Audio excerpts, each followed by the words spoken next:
Dalam minggu pertama, kita sudah membahas bahwa Paulus membuka suratnya untuk jemaat di Galatia dengan sebuah doa yang isinya adalah dia meminta kepada Allah Bapa dan Tuhan Yesus untuk mencurahkan anugerah dan damai sejahtera untuk jemaat di Galatia. Nah, anugerah tersebut dinyatakan terutama melalui kedatangan Yesus ke dalam dunia, kematiannya, dan juga kebangkitannya untuk membebaskan kita dari dosa dan dari dunia yang jahat ini. Kemudian dalam minggu yang kedua kita membahas mengapa jemaat di Galatia sangat membutuhkan anugerah.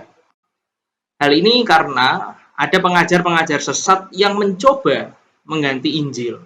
Kita juga sudah membahas bahwa pengajar sesat ini disebut sebagai Judaizer atau orang Kristen yang ke-Yahudi-Yahudian. Yang ternyata orang pertama yang mengajarkan ajaran ini adalah Kerintus. Kita juga sudah melihat betapa berbahayanya pengajaran sesat karena Injil yang diubah sedikit saja itu berarti sudah bukan Injil lagi. Dengan demikian maka sudah tidak lagi bisa menyelamatkan. Kerintus juga mengajarkan bahwa Paulus bukanlah rasul dan berarti pesannya tidak bisa dipercaya. Minggu lalu kita mengakhiri dengan ayat 10 dari Galatia 1. Ayat 10 menjadi sebuah titik masuk ke pembahasan berikutnya. Jadi kita baca lagi sekali lagi. Galatia 1 ayat 10. Jadi bagaimana sekarang? Adakah ku cari kesukaan manusia atau kesukaan Allah? Adakah ku coba berkenan kepada manusia? Sekiranya aku masih mau mencoba berkenan kepada manusia, maka aku bukanlah hamba Kristus. Dan sekali lagi, ayat ini adalah salah satu titik tolak masuk ke pembahasan berikutnya. Mulai ayat 11, Paulus mulai menjelaskan tentang keabsahan dari otoritas kerasulan yang dimilikinya. Nah, mengapa sangat penting untuk membahas mengenai kerasulan Paulus? Sekali lagi, memang yang terpenting adalah isi pesan yang disampaikan, yaitu berita Injilnya. Tetapi sang pembawa pesan atau penulis pesan juga memegang peranan yang penting. Misalnya saja, ketika seorang penipu terbesar di abad ini menuliskan sebuah pesan jujur kepada kepolisian bahwa dia melihat seorang buronan koruptor di jalan X misalnya, di kota tertentu di jam sekian. Nah, memang pesan yang dia sampaikan itu benar. Tetapi, apakah polisinya akan langsung percaya? Belum tentu. Kenapa? Karena dia adalah seorang pembohong terbesar di abad ini. Bisa saja dia menipu polisi. Jadi, walaupun pesan yang disampaikan itu benar, belum tentu orang akan langsung percaya. Karena orang seringkali menanyakan tentang siapa yang membawa pesan itu. Itulah mengapa Paulus menuliskan atau menjelaskan tentang dirinya di pasal pertama dan di pasal yang kedua. Walaupun pesan yang disampaikan Paulus benar, tapi ketika status dari kerasulannya dipertanyakan, maka bisa saja pesan yang dia sampaikan itu ditolak. Nah, hari ini sebenarnya kita akan membahas dari Galatia 1 ayat 11 sampai Galatia 2 ayat 10. Tapi kita nggak akan baca detail seperti yang biasanya kita lakukan karena teksnya cukup panjang. Jadi kita akan langsung ke pembahasan sambil nanti kita baca beberapa ayat. Oke, jadi kita sudah memahami konteks penulisan dari Galatia 1 ayat 11 ini ya, bahwa jemaat di Galatia diperdaya oleh para pengajar sesat dan mempertanyakan apakah Paulus benar-benar rasul. Karena kalau Paulus bukan rasul, maka pesannya pasti akan ditolak. Nah, jadi mereka itu sudah menolak dulu Paulus, maka mereka menolak pesannya. Maka kali ini Paulus menjelaskan siapa dirinya, apakah dia benar-benar rasul, baru kemudian dia masuk ke konteks pesan yang dia sampaikan.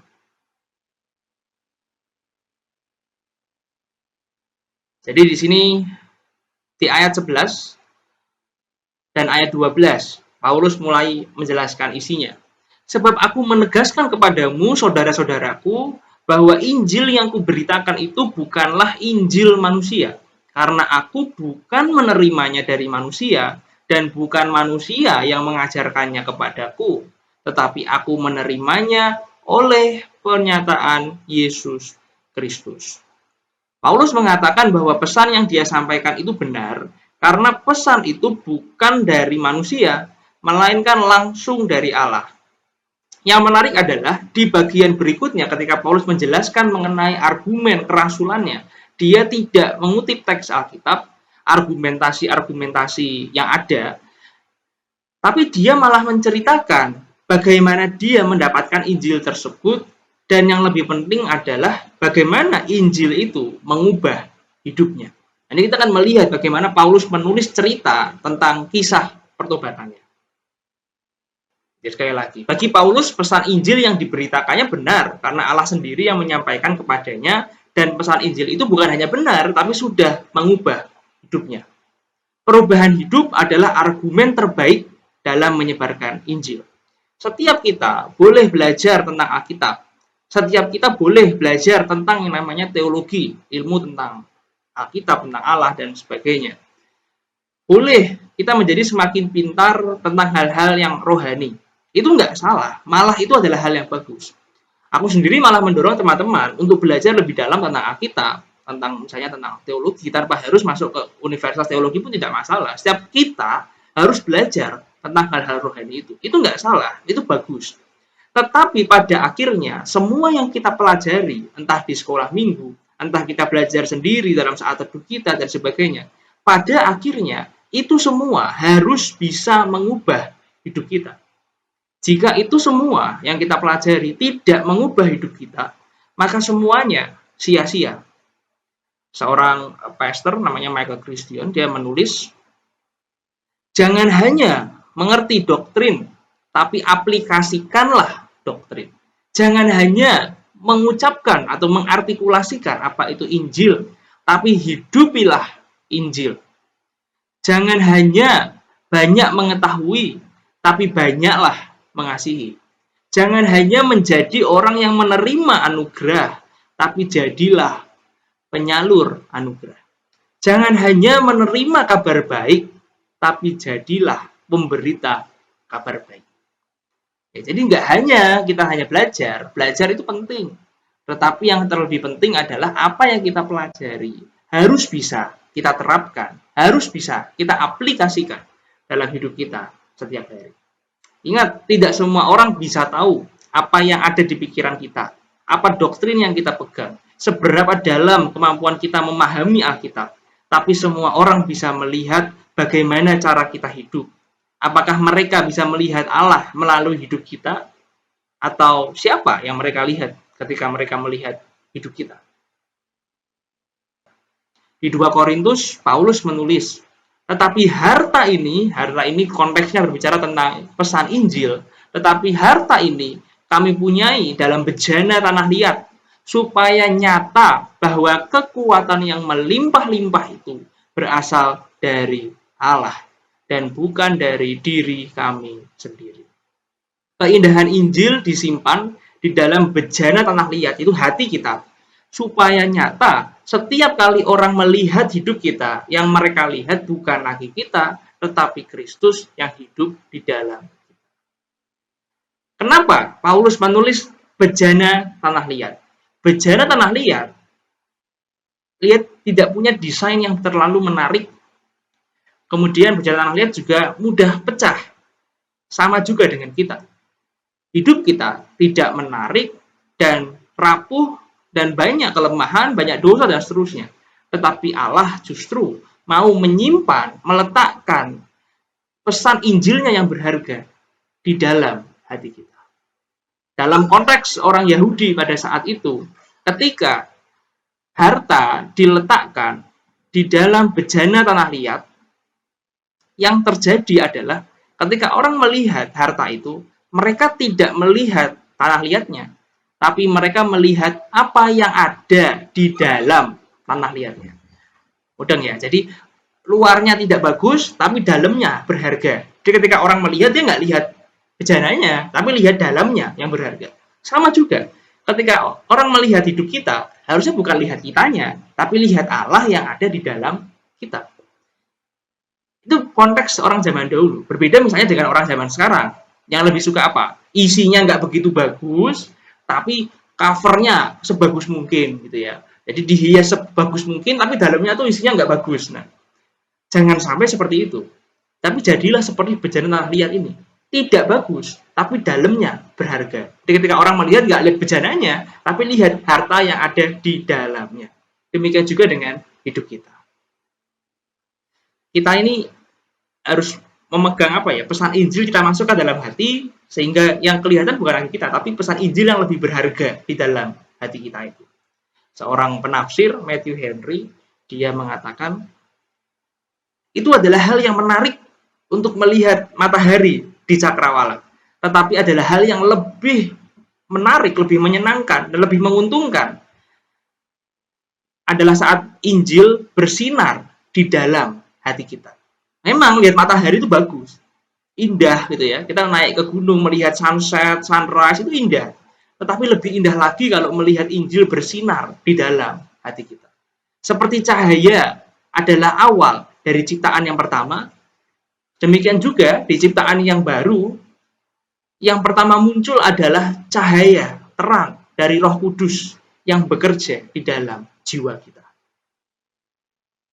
Allah bisa menggunakan yang hebat, yang kuat untuk memberitakan Injil. Allah bisa memilih Injil disebarkan mulai dari istana-istana kerajaan.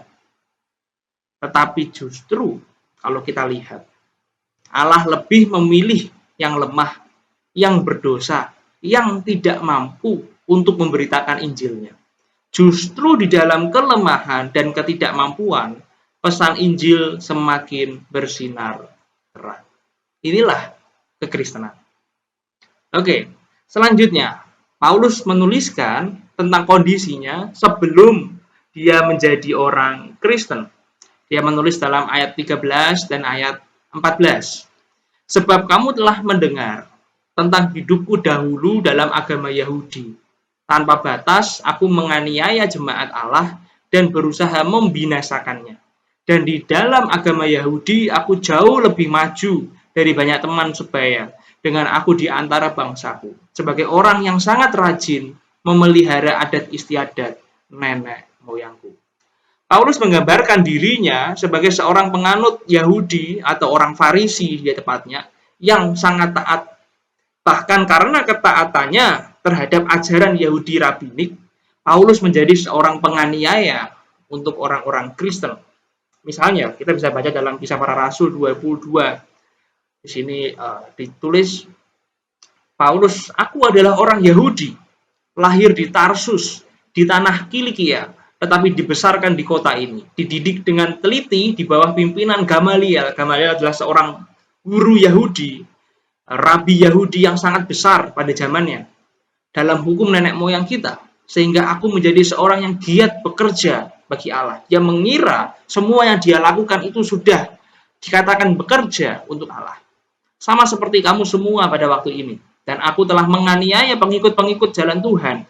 Ini jalan Tuhan adalah sebutan untuk orang-orang percaya, orang-orang Kristen pada zaman itu ya. Aku telah menganiaya pengikut-pengikut jalan Tuhan sampai mereka mati. Laki-laki dan perempuan kutangkap dan kuserahkan ke dalam penjara. Itulah Paulus dan beberapa orang Farisi pada zaman dahulu. Mereka yang katanya sangat taat terhadap hukum Taurat, justru karena ketaatannya, mereka menjadi seorang penganiaya, seorang pembunuh. Nah, kenapa bisa seperti itu? Bukankah itu sebuah kontradiksi? Bagaimana bisa seorang yang taat terhadap ajaran Yahudi bisa menjadi seorang penganiaya yang mengerikan? Bagaimana seorang yang katanya taat beragama bisa menjadi seorang teroris? Bagaimana seorang yang taat terhadap ajaran agamanya bisa menjadi seorang pembunuh saudara yang lainnya? Bukankah hal ini sungguh mengerikan? Apakah ini bertolak belakang? Jawabannya tidak. Bahkan dalam zaman sekarang pun kita masih banyak melihat hal-hal yang seperti itu. Hal ini bukan sebuah kontradiksi. Para Farisi mungkin merujuk pada kisah-kisah di Perjanjian Lama yang mereka salah tafsirkan. Misalnya, kalau kita lihat, mereka mungkin punya alasan untuk membunuh orang-orang Kristen dengan dasar misalnya seperti yang dilakukan oleh Pinehas, cucu dari Harun. Pinehas, anak Eleazar, anak Imam Harun, telah menyurutkan murka Allah daripada orang Israel. Oleh karena ia begitu giat membela kehormatanku di tengah-tengah mereka, sehingga tidaklah kuhabisi orang Israel dalam cemburu. Nah, ini maksudnya bagaimana konteksnya? Konteksnya pada saat itu orang Israel lebih memilih untuk berzinah dengan wanita-wanita Moab atau Midian. Nah, kemudian di situ untuk karena Allah murka karena penyembahan berhala mereka, karena perzinahan mereka. Kemudian di sini Pinehas membunuh satu orang Israel yang melakukan hubungan seksual dengan perempuan Midian. Jadi mereka sedang berdua, lalu kemudian Pinehas melihat itu, mereka lagi lewat, lalu dibunuh. Dan saat itulah di sini Allah berfirman bahwa Pinehas telah menyurutkan murkanya. Jadi kita lihat, sebagai seorang yang taat, yang katanya di sini membela kehormatan Allah, dilakukan dengan cara membunuh orang yang sedang melanggar.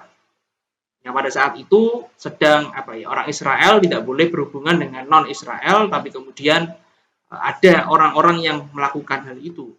Nah, hal itu dianggap sebagai aksi heroik. Jadi tindakan Pinehas dianggap sebagai aksi heroik. Atau misalnya Elia, ketika dia menantang nabi-nabi Baal, kemudian dia di akhirnya dia membunuh nabi-nabi itu. Kemudian Elia berkata, aku bekerja segiat-giatnya bagi Tuhan Allah semesta alam. Karena orang Israel meninggalkan perjanjianmu, meruntuhkan mezbah-mezbahmu, dan membunuh nabi-nabimu dengan pedang. Jadi penyembahan berhala kemudian dihabisi, dibunuh gitu ya. Kemudian dikatakan itu sebagai bekerja dengan giat bagi Tuhan. Tentu kalau kita mau melihat hal ini ya, kita harus memahami konteksnya terlebih dahulu. Nggak bisa langsung klaim, oh begini, kita harus lihat konteksnya. Kita nggak punya terlalu banyak waktu untuk bahas konteks. Tapi mungkin sebelum pertobatannya, Paulus merujuk dua kisah ini, misalnya, bukan sebagai hal yang berdosa, tetapi justru sebagai dasar komitmennya untuk membela Allah. Kalau tadi yang pertama, orang yang menajiskan Allah misalnya dengan berzinahan dengan bangsa lain. Lalu yang kedua, misalnya dengan para nabi yang menyembah berhala. Hal itu tidak pandang benar. Nah, bagi orang-orang Farisi, orang-orang Kristen adalah orang yang menyembah manusia, yang memuja manusia. Itulah mengapa mereka menganggap hal yang sama harusnya juga berlaku. Itulah mengapa Paulus yang katanya taat terhadap Taurat malah membunuh orang-orang Kristen. Nah, kenapa hal ini terjadi? Ya sebenarnya karena Paulus tidak memahami orang-orang percaya yang ada. Karena Paulus tidak memahami hal ini, justru ketika dia membunuh orang-orang Kristen, itu tidak membawanya semakin dekat dengan Kristus. Justru sebenarnya di situ malah menjauhkan dia dari Kristus. Dia bukan lagi membela Allah, tapi justru dia menganiaya Kristus itu sendiri. Misalnya dalam ketika Kristus menampakkan dirinya untuk Paulus, yang ketika Paulus dibutakan oleh cahaya yang sangat terang itu, Tuhan Yesus berkata, aku adalah orang yang kamu aniaya. Nah, jadi justru dengan membunuh itu tidak membawa Paulus makin dekat dengan Tuhan, yang katanya mau membela Tuhannya dengan arogansi kebanggaannya, bukan malah membela, justru menganiaya Kristus sendiri. Kebutaannya terhadap agama Yahudi telah membuat agama menjadi berhala hati Paulus. Dalam Filipi 3, Paulus menulis, jika ada orang lain menyangka dapat menaruh percaya pada hal-hal lahiriah, aku lebih lagi. Disunat pada hari ke-8, ini orang Yahudi sekali ya, dari bangsa Israel, suku Benyamin, orang Ibrani asli, tentang pendirian terhadap hukum Taurat, aku orang Farisi, tentang kegiatan aku penganiaya jemaat, ini buat kebanggaan untuk orang-orang pada zaman itu, orang yang Yahudi ya. Tentang kebenaran dalam menaati hukum Taurat, aku tidak bercacat. Inilah sebenarnya bahaya dari agama. Agama membuat kita bangga pada diri kita dan bukan pada Allah. Dan kebanggaan inilah yang membuat Paulus dan banyak orang lainnya menjadi buta. Dengan melakukan tindakan A dan B, kita mengira telah berbuat kebaikan untuk Allah. Kita mengira kita sudah membela Allah. Kita mengira kita sudah memanjat sebuah tangga ke langit dan menjadi semakin dekat dengan Allah. Tapi justru kebanggaan-kebanggaan inilah yang mengantarkan seseorang tidak semakin dekat, tapi semakin jauh dari Allah. Itulah mengapa Tuhan Yesus berkata, Aku berkata kepadamu sesungguhnya, barang siapa tidak menyambut kerajaan Allah seperti seorang anak kecil, ia tidak akan masuk ke dalamnya. Bagi seseorang dewasa, ketika dikatakan hal seperti ini pasti sangat tersinggung. Karena kenapa? Dia harus rela meninggalkan egonya. Ketika Allah berkata, Tuhan Yesus berkata, kamu harus jadi seperti anak kecil. Ini harus meninggalkan egonya. Lah kebanggaan ini loh, aku sudah ini, kok aku harus jadi anak kecil seperti anak kecil.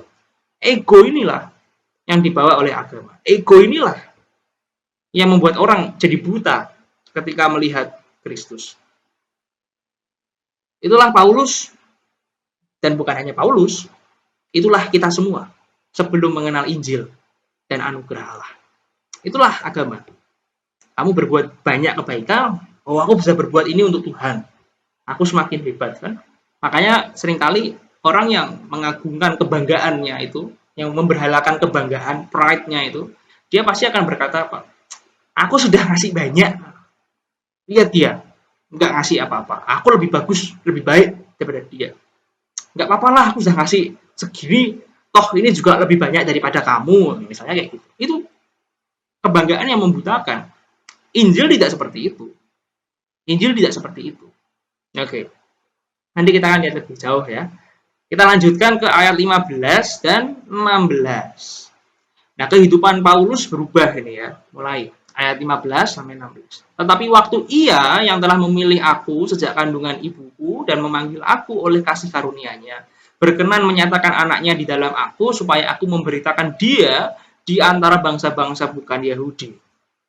Paulus menjelaskan kehidupannya berubah ketika Kristus dinyatakan bagi Paulus melalui penglihatannya di jalan ke Damsyik. Teman-teman pasti sudah sangat familiar dengan kisah pertobatan Paulus. Ya, kalau yang belum tahu mungkin bisa baca di Kisah Para Rasul 22 ayat 6 sampai 11. Itu lebih detail ceritanya.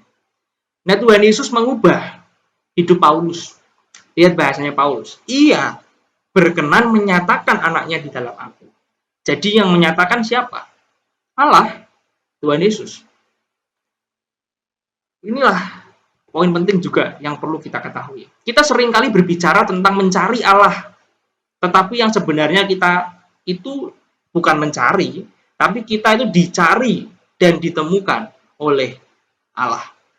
Paulus seseorang yang kita bilang mustahil untuk bertobat dan menjadi percaya. Pada akhirnya karena anugerah dia berubah. Bukan Paulus yang mencari Allah, tapi Allah yang mencari dan menemukan Paulus. Hal yang sama juga berlaku untuk jemaat di Galatia. Misalnya dalam Galatia 4 ayat 9 Paulus berkata, tapi sekarang sesudah kamu mengenal Allah, atau lebih baik sesudah kamu dikenal Allah. Paulus berkata, bukan jemaat Galatia yang mengenal Allah terlebih dahulu, tapi Allah lah yang mengenal atau menunjukkan dirinya pada jemaat di Galatia terlebih dahulu. Bukan hanya Paulus dan jemaat di Galatia, hal yang sama juga berlaku untuk kita. Kalau kita bisa percaya pada Allah, bukan karena kita, tapi semata-mata karena Kristuslah yang terlebih dahulu menemukan kita. Kita semua adalah manusia yang berdosa, yang meninggalkan Allah. Keinginan hati kita adalah melawan Allah. Ingat kisah-kisah di seluruh Alkitab. Bagaimana manusia ingin melawan dan menggantikan Allah dengan berhala-berhalanya. Misalnya, kalau kita mau lihat, ada kisah Hawa, Adam dan Hawa. Ketika mereka bersama dengan Allah, Hawa lebih memilih apa? Memilih meninggalkan Allah dan memilih buah yang dipandangnya menarik. Misalnya Kain, ketika Allah berkata, itu yang si jahat sudah mengintip di pintu. Lalu Kain tetap memilih yang jahat, tidak mau taat sama Allah. Ketika Kain kemudian marah sama Tuhan, kita lihat dalam Kejadian 4 atau 5 misalnya, Kain pergi meninggalkan Allah. Dia pergi ke tanah Nod yang ada di di sisi lain dari Taman Eden. Dia pergi menjauh dari Allah. Lihat anak-anak manusia di dalam Kejadian 5, Kejadian 6. Kita menemukan mereka lebih memilih untuk menolak Allah dan memilih ketika anak-anak Allah ya, lebih memilih menolak Allah dan memilih anak-anak manusia. Lihat kisah Menara Babel. Manusia ingin naik melawan Allah, ingin menjadi Allah, bahkan lebih tinggi dari Allah. Lihat Israel dan berhalanya. Israel pergi meninggalkan Allah demi mendapatkan berhala-berhalanya. Di dalam sejarah manusia, manusia selalu berpaling melawan Allah melalui dosa-dosanya. Tapi kalau kita lihat sisi yang lain, Allah selalu memulai inisiatif untuk menyelamatkan manusia.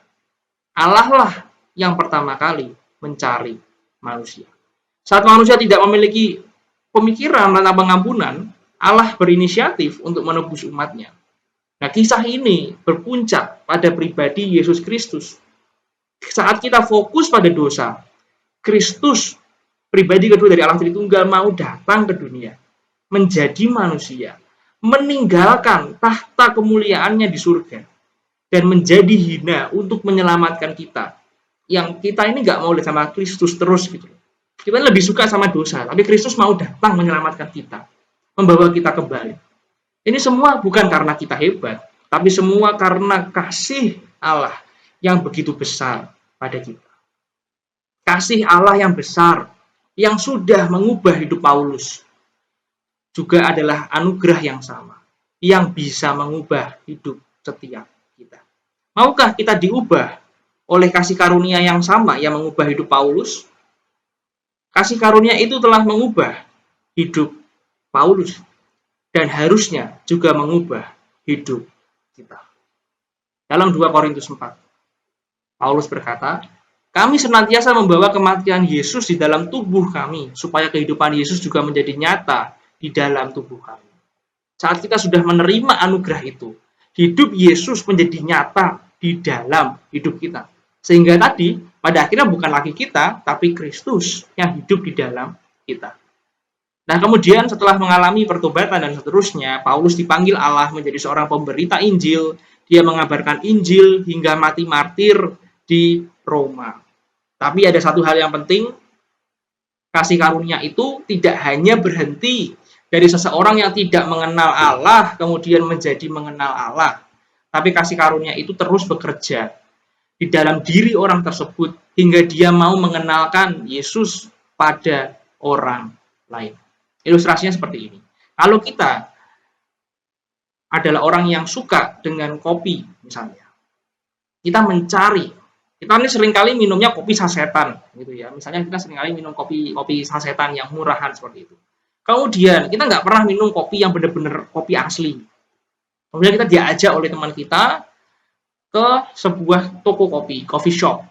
Kemudian kita mencoba kopi yang benar-benar asli, entah yang mana Toraja atau Aceh Gayo atau kopi yang benar-benar real, yang sangat strong gitu ya. Kemudian ketika kita minum, kita langsung melek gitu ya. Wah, ini kopi yang benar-benar kopi ini. Ini kopi yang benar-benar terenak selama aku pernah hidup, kayak gitu. Jadi ya lah, kita minumnya kopi yang sasetan. Terus kali ini kita minum kopi yang beneran kopi, ya pasti akan langsung, wah ini jos gitu ya. Nah, kemudian setelah kita minum kopi dan kita merasakan betapa nikmatnya kopi yang asli itu, pasti kita akan meninggalkan yang saset, pasti. Yang kedua, kita akan apa? Kita nggak akan menikmati kopi itu sendiri. Kita pasti akan berkata pada orang lain, ini loh ada kopi yang enak. Ini loh kopi yang sangat jos, yang sangat enak. Ayo toh, minum. Coba. Kalau kamu masih nggak mau, ayo bareng, tak traktir wis. Tak traktir dulu, supaya kamu tuh merasakan betapa enaknya. Ya sama dengan Injil. Ketika seseorang sudah mengecap betapa indahnya Injil, dia nggak akan berhenti di dirinya sendiri. Dia pasti akan menyebarkan Injil pada orang lain. Supaya apa? Supaya orang lain mengetahui, merasakan Injil yang sama, yang sungguh indah itu, yang sudah mengubah hidup kita. Itulah mengapa Paulus berkata, setelah dia bertobat, dia berangkat ke tanah Arab, dan dari situ dia kembali lagi ke Damsyik, kemudian aku pergi ke daerah-daerah Syria dan Kilikia, tapi rupaku tetap tidak dikenal oleh jemaat-jemaat Kristus di Yudea, karena Paulus belum ke sana. Nah, mereka hanya mendengar bahwa ia yang dahulu menganiaya mereka sekarang memberitakan iman yang pernah hendak dibinasakannya, dan mereka memuliakan Allah karena aku. Nah, jadi Paulus memberitakan Injil setelah dia diubahkan oleh Injil itu sendiri. Dia kemudian diberi panggilan oleh Allah untuk memberitakan Injil dan menjadi rasul. Puncaknya sekali lagi bukan supaya orang lain memuji kita, tapi supaya orang lain memuji Allah. Dan mereka memuliakan Allah karena aku. Perubahan hidup Paulus oleh anugerah, inilah yang dilihat oleh para rasul, 12 murid Yesus yang lainnya saat Paulus ke Yerusalem. Di Yerusalem, Paulus menjelaskan pesan Injil yang ia bawa, dan ia membawa Barnabas dan Titus ke sana. Ini yang ada di Galatia 2 sebenarnya, tapi aku ambil intinya saja, karena kita nggak punya cukup waktu, ini waktunya juga sudah habis sebenarnya. Paulus menjelaskan di hadapan para murid yang lain, para rasul yang lain, apa mengenai pesan Injil yang dia beritakan, dan dia juga membawa Barnabas dan Titus, bukan hanya sebagai teman perjalanan, tapi juga sebagai saksi hidup bagaimana Injil itu sudah mengubah hidup Paulus. Hidup Paulus diubahkan oleh Injil. Bukan hanya hidup Paulus, tapi juga hidup Barnabas dan hidup dari Titus. Bukan hanya Barnabas dan Titus, tapi juga hidup dari jemaat-jemaat yang sudah mendengar kabar baik dari Paulus. Nah, para murid melihat anugerah dalam kisah-kisah Paulus, tapi mereka melihatnya sangat jelas di dalam diri Paulus sendiri. Demikian juga dengan kita, saat hidup kita mengalami perubahan oleh Injil, orang-orang sekitar kita akan melihat perubahan tersebut. Bisa jadi itu teman, keluarga, sahabat, atau bahkan orang yang tidak kita kenal. Misalnya saat kita membeli air, isi ulang misalnya, tukang air, atau saat kita membeli makanan, pedagang, atau satpam, atau siapapun. Mereka harusnya bisa melihat perubahan itu. Itulah yang dilakukan oleh Paulus dan harusnya juga dilakukan oleh setiap kita. Karena itu, makanya para murid yang lainnya menerima Paulus dan mengakui Paulus sebagai rasul. Dan itulah penegasan Paulus bahwa dia adalah rasul. Dia dipanggil oleh Yesus sendiri dan kemudian ditambah, diakui oleh para rasul yang lainnya. Galatia 2 ayat 9. Setelah melihat kasih karunia yang dianugerahkan kepadaku, jadi setelah melihat siapa? Kasih karunianya, bukan Paulusnya, tapi kasih karunia yang dianugerahkan kepadaku, maka Yakobus, Kefas tu Petrus, dan Yohanes yang dipandang sebagai soko guru atau pilar dari jemaat, berjabat tangan dengan aku dan dengan Barnabas sebagai tanda persekutuan, supaya kami pergi ke orang-orang yang tidak bersunat, mereka kepada orang-orang yang bersunat. Di sini kita melihat Paulus sebagai rasul sudah sah, ditegaskan lagi. Bukan hanya karena pesannya, tapi karena hidupnya yang berubah. Sehingga orang lain ketika melihat dia, melihat kasih karunia yang ada, yang bekerja di dalam hidup Paulus. Sekali lagi, sama juga dengan kita. Harusnya orang-orang yang tidak kita kenal pun bisa mengetahui bahwa anugerah itu sudah mengubah hidup kita. Aplikasinya, apa aplikasinya bagi kita? Saat Injil telah mengubah hidup seseorang, orang tersebut akan menjadi pengabar Injil. Karena dia rindu supaya orang lain juga bisa diselamatkan dan menerima pesan yang sangat indah ini yang sudah mengubah hidupnya. Charles Spurgeon berkata, menjadi seorang yang memenangkan jiwa orang lain adalah hal yang paling menyenangkan di dunia. Dan dengan setiap jiwa yang kamu bawa kepada Kristus, sepertinya kamu telah melihat ada satu lagi langit yang baru, surga yang baru di bumi ini. Artinya apa? Ketika kita membawa satu orang kepada Kristus, mengabarkan Injil, kita sedang membawa surga datang ke dunia. Kita sedang membawa sesuatu yang indah ke dunia. Dan pesan Injil yang kita sebarkan bukan hanya pada orang yang belum percaya, tapi juga mengabarkan Injil untuk rekan-rekan seiman lainnya. Banyak orang Kristen yang hidup dalam kemunafikan. Ini mungkin yang kita bahas dalam minggu depan ya. Hari Minggu hidup untuk Allah, tapi Senin sampai Sabtu hidup seakan-akan Allah tidak ada. Mereka juga adalah orang-orang yang perlu diberitakan Injil. Jadi orang yang belum percaya, orang yang sudah percaya, dan juga yang terakhir, diri kita sendiri. Kita ini perlu diingatkan pada pesan Injil. karena kita seringkali lupa pada pesan Injil. Jadi kesimpulannya semua orang perlu Injil. Dan Injil mengubah kita bukan hanya dari pendengar, tapi jadi pewarta, pengabar Injil. Untuk orang lain yang belum Kristen, yang sudah Kristen, dan juga untuk diri kita sendiri. Saat orang diubahkan oleh Injil, bukan hanya ingin memberitakan Injil pada orang lain, tapi hatinya meluap. Dan dia ingin melakukan perbuatan baik. Karena hatinya dipenuhi oleh kasih. Itulah mengapa di dalam ayat terakhir kita hari ini, di ayat 10, dituliskan, hanya kami harus tetap mengingat orang-orang miskin, dan memang itulah yang sungguh-sungguh kuusahakan melakukannya. Misalnya kita bisa bantu orang lain yang membutuhkan. Ini sudah menunjukkan kasih kita pada orang lain. Misal dalam konteks pandemi kita bisa membantu banyak orang yang sangat membutuhkan di dalam pandemi dan kita bisa bantu itu dengan hal-hal yang kita bisa kasih. Bukan hanya doa penting, tapi bukan hanya doa. Tapi kalau kita bisa kasih ekstra ya kita kasih ekstra. Mungkin sedikit tambahannya. Mungkin seringkali orang itu udahlah donatur, kasih uang berapa juta, udah beres. Aku sudah menyumbang. Nah, aku sudah menyumbang nih di sini kasih berapa juta. Kenapa orang seringkali hanya menyumbang uang? Kenapa? Karena mereka mengira itu yang paling mudah. Menyumbang uang itu paling mudah. Udah besar, mudah, selesai. Apakah itu baik? Baik. Tapi kalau mau lebih lagi, jangan hanya uang. Kasih tenaga, kasih waktu. Itu jauh lebih baik daripada sekedar uang. Oke? Jadi kita diciptakan untuk memberitakan Injil dan terakhir untuk berbuat baik. Ayat terakhir, Efesus 2 ayat 10, Paulus berkata, kita ini buatan Allah, diciptakan dalam Kristus Yesus untuk melakukan pekerjaan baik yang dipersiapkan Allah sebelumnya. Ia mau supaya kita hidup di dalamnya. Pertanyaan refleksi ada 3. Yang pertama, apa perubahan yang nampak, yang kelihatan setelah hidup kita diubahkan oleh Injil atau anugerah Allah? Apakah ada orang lain yang mengonfirmasinya? Sharing kan?